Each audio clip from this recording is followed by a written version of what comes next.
अगर आप SS music से जुड़े रहना चाहते हैं तो इस चैनल को सब्सक्राइब करें और बेल आइकन को दबाना ना भूलें।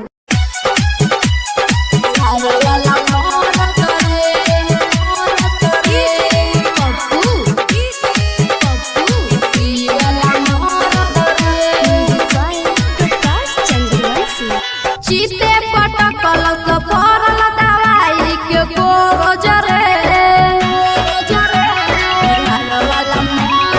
चीते पटकल परल दवाई के गोजरे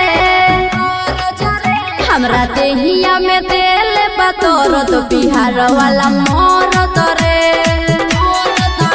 हमरा देहिया में दिल बतौर तो यूपी वाला मोरत रे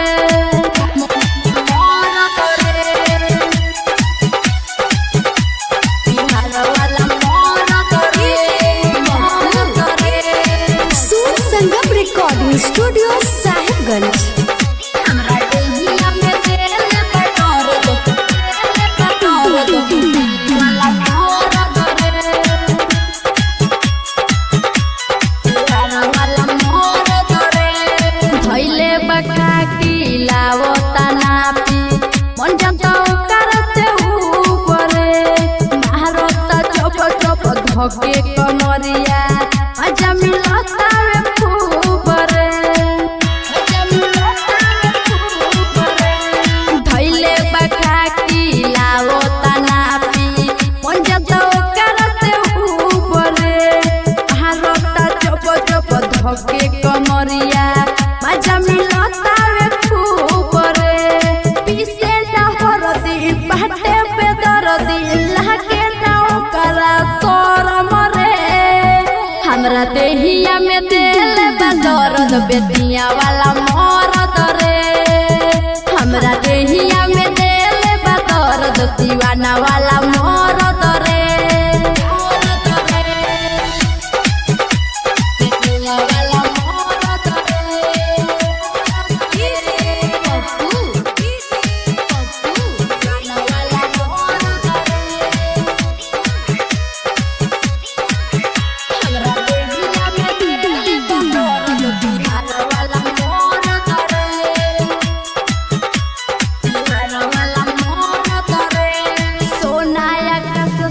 छोटका नी रहुआ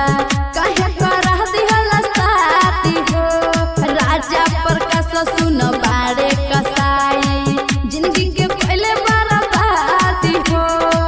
जिंदगी के पहले बर्बादी हो सोना आकाश संगे छोटका नी रहुआ कहे करा दिहला साथी हो राजा प्रकाश सुन बारे कसाई जिंदगी के पहले